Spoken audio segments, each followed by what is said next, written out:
नमस्कार। दोपहर समाचार में आपका स्वागत है।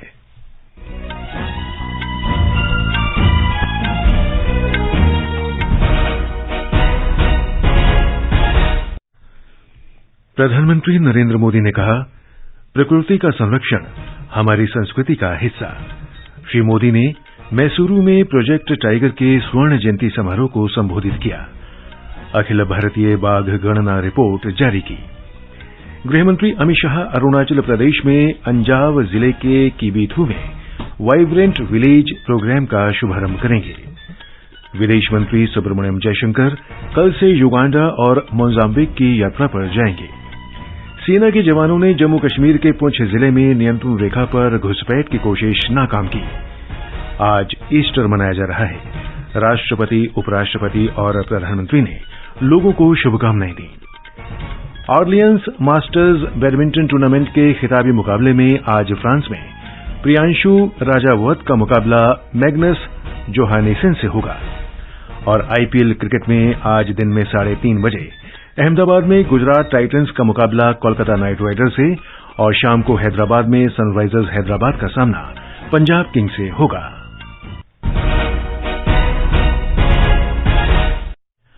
दोपहर समाचार के साथ मैं रवि कपूर।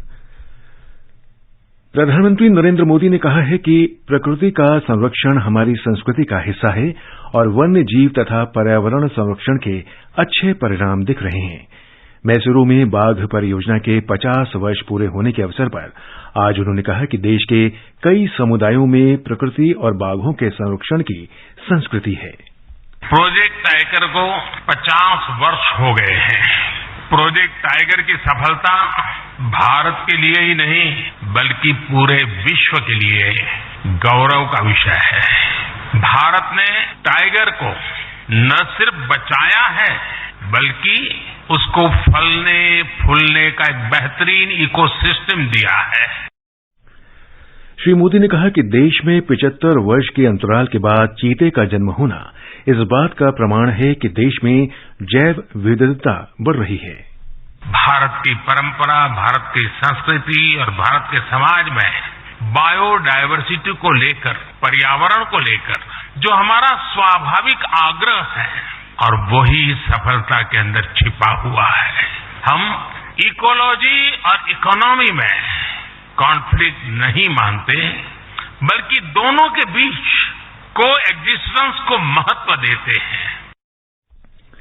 प्रधानमंत्री ने कहा कि आज एशियाई हाथियों, एक सींग वाले गैंडे, तेंदुए और बाघ की सबसे अधिक संख्या भारत में है। देश का वन क्षेत्र भी बढ़कर 2220 वर्ग किलोमीटर हो गया है और पर्यावरण की दृष्टि से संवेदनशील क्षेत्रों की संख्या बढ़कर 486 हो गई है। प्रधानमंत्री ने मैसूरू में आयोजित कार्यक्रम में देश में बाघों की स्थिति से संबंधित एक रिपोर्ट जारी की। रिपोर्ट के अनुसार देश में बाघों की संख्या बढ़कर 3167 हो गई है, जो 2018 में 2967 थी।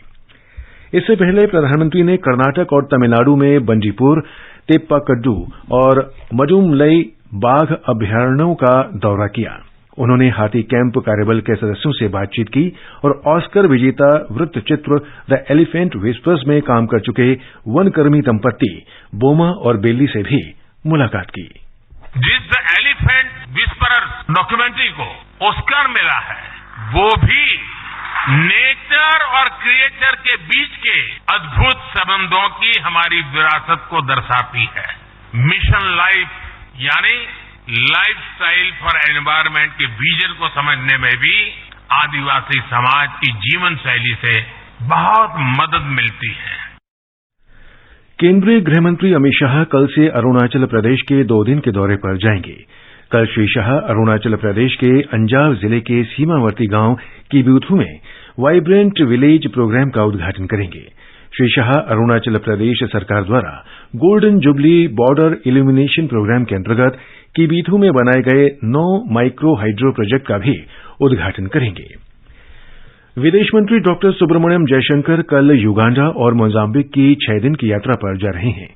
हमारे संवाददाता ने बताया है कि यात्रा के पहले चरण में श्री जयशंकर कल युगांडा के विदेश मंत्री जनरल जे ओडोंगो सहित देश के शीर्ष नेतृत्व से मुलाकात करेंगे।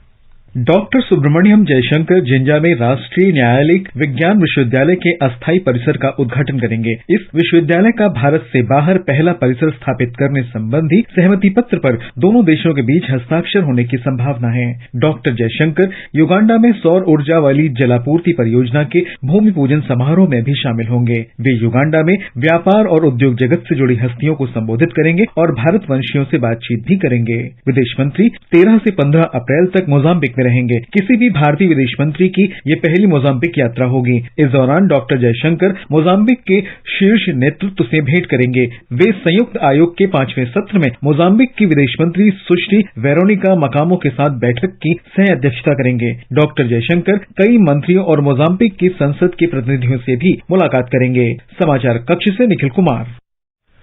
यूक्रेन की विदेश उपमंत्री एमाइन जापारोवा आज 4 दिन की यात्रा पर भारत आ रही हैं। वे विदेश मंत्रालय में पश्चिमी मामलों के सचिव श्री संजय वर्मा के साथ दोनों देशों के आपसी संबंधों पर चर्चा करेंगी। सुश्री जापारोवा विदेश राज्यमंत्री मीनाक्षी लेखी और राष्ट्रीय उप सुरक्षा सलाहकार विक्रम मिस्री से भी मुलाकात करेंगी। नाइजीरिया के राष्ट्रपति मुहम्मदू बुहारी ने बेन्यू प्रांत में उमो गिजी समुदाय के कई लोगों के मारे जाने पर दुख व्यक्त किया है। इस प्रांत में इस सप्ताह बंदूकधारियों के 2 हमलों में कम से कम 74 लोग मारे गए हैं।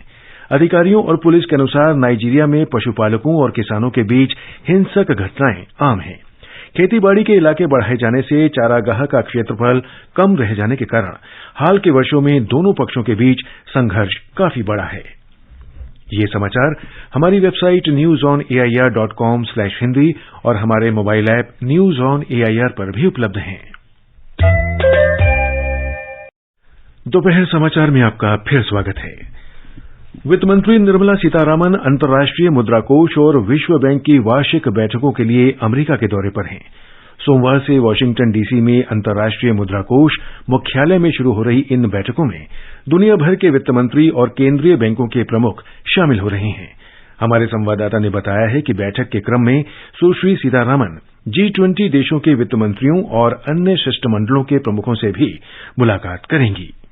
सुश्री सीतारामन और रिजर्व बैंक के गवर्नर शक्तिकांत दास इस महीने की 12 तारीख को G20 देशों के वित्त मंत्रियों और केंद्रीय बैंक के गवर्नरों की दूसरी बैठक की सह अध्यक्षता भी करेंगे। इस बैठक में G20 देशों, 13 आमंत्रित देशों और अंतर्राष्ट्रीय तथा क्षेत्रीय संगठनों के लगभग 350 प्रतिनिधि शामिल होंगे। बैठक में खाद्य तथा ऊर्जा सुरक्षा, वैश्विक ऋण प्रबंधन संबंधी परेशानियों, बहुपक्षीय विकास बैंकों के सशक्तीकरण, जलवायु परिवर्तन के लिए धन जुटाने और अंतर्राष्ट्रीय कर के मामले में प्रगति को तेज करने सहित अन्य ज्वलंत वैश्विक मुद्दों पर चर्चा होगी। वित्त मंत्रालय के अनुसार बैठक में G20 के आर्थिक एजेंडे के तहत अब तक की प्रगति की समीक्षा की जाएगी। इस बैठक से इस वर्ष जुलाई में गुजरात में गांधीनगर में होने वाली तीसरी बैठक के लिए चर्चा के बिंदु निर्धारित होंगे। समाचार कक्ष से कुमार राधारमण।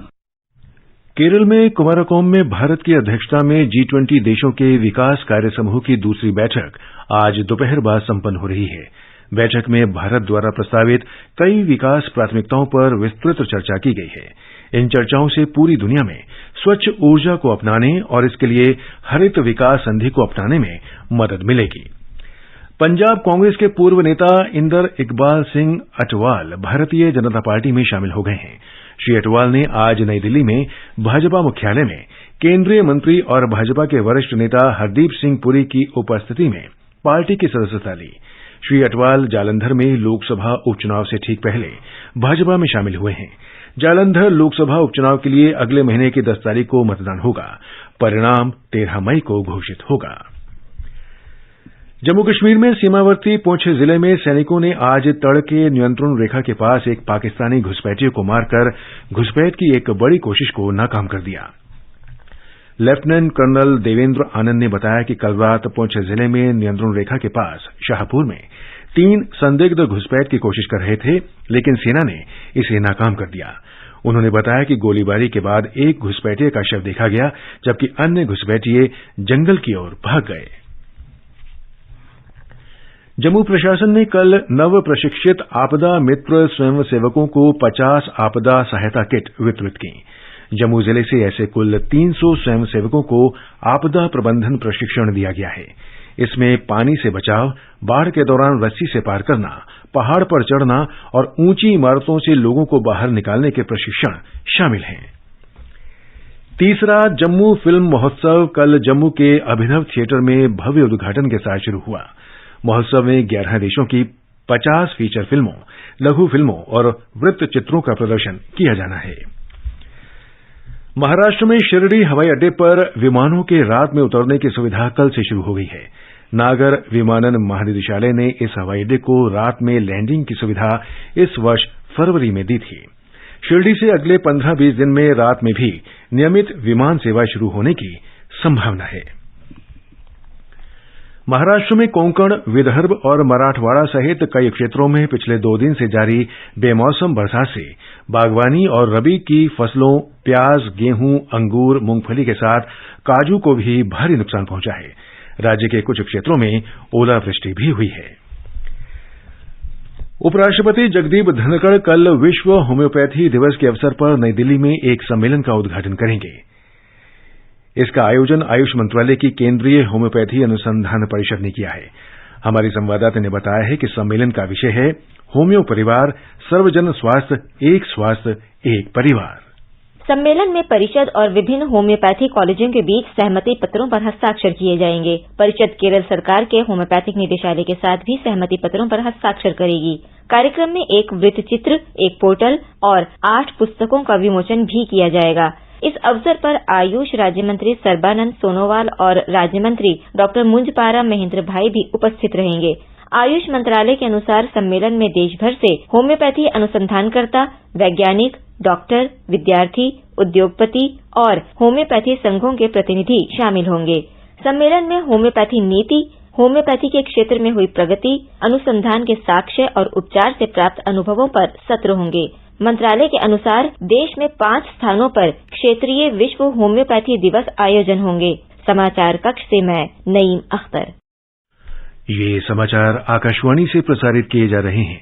ताजा समाचार जानने के लिए आप हमारे Twitter handle @AIR News Hindi को फॉलो कर सकते हैं। ये आकाशवाणी है। देश भर में आज ईस्टर मनाया जा रहा है। राष्ट्रपति द्रौपदी मुर्मू, उपराष्ट्रपति जगदीप धनखड़ और प्रधानमंत्री नरेंद्र मोदी ने लोगों को शुभकामनाएं दी हैं। दुनिया भर में गुड फ्राइडे के बाद आने वाले रविवार को ईस्टर के रूप में मनाया जाता है। जम्मू कश्मीर के उपराज्यपाल मनोज सिन्हा ने भी ईस्टर पर लोगों को शुभकामनाएं दी हैं। उन्होंने कहा है कि ईस्टर संडे आशा और नई शुरुआत का दिन है। आईपीएल क्रिकेट में आज दोपहर गुजरात टाइटंस का मुकाबला कोलकाता नाइट राइडर्स से और शाम को सनराइजर्स हैदराबाद का मुकाबला पंजाब किंग्स से होगा। कल चेन्नई सुपर किंग्स ने मुंबई इंडियंस को 7 विकेट से और राजस्थान रॉयल्स ने दिल्ली कैपिटल्स को 57 रन से हराया। और फ्रांस में ऑर्लियंस मास्टर्स बैडमिंटन टूर्नामेंट के फाइनल में आज प्रियांशु राजावत का मुकाबला डेनमार्क के मैग्नस जोहानेसेन से होगा।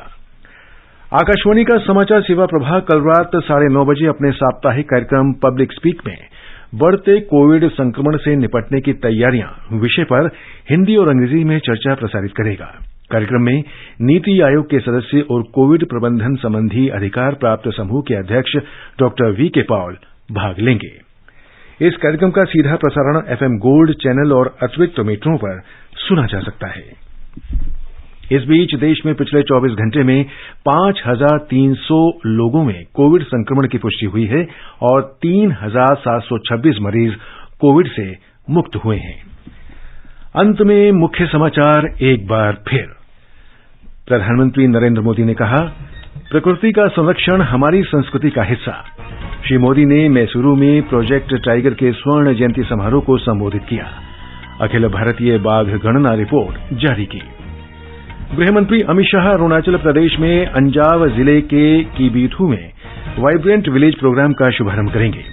विदेश मंत्री सुब्रमण्यम जयशंकर कल से युगांडा और मोजाम्बिक की यात्रा पर जाएंगे। सेना के जवानों ने जम्मू कश्मीर के पुंछ जिले में नियंत्रण रेखा पर घुसपैठ की कोशिश नाकाम की। आज ईस्टर मनाया जा रहा है। राष्ट्रपति, उपराष्ट्रपति और प्रधानमंत्री ने लोगों को शुभकामनाएं दी। और आईपीएल क्रिकेट में आज दिन में 3:30 बजे अहमदाबाद में गुजरात टाइटंस का मुकाबला कोलकाता नाइट राइडर्स से और शाम को हैदराबाद में सनराइजर्स हैदराबाद का सामना पंजाब किंग्स से होगा। इसके साथ ही दोपहर समाचार का ये अंक समाप्त हुआ। नमस्कार।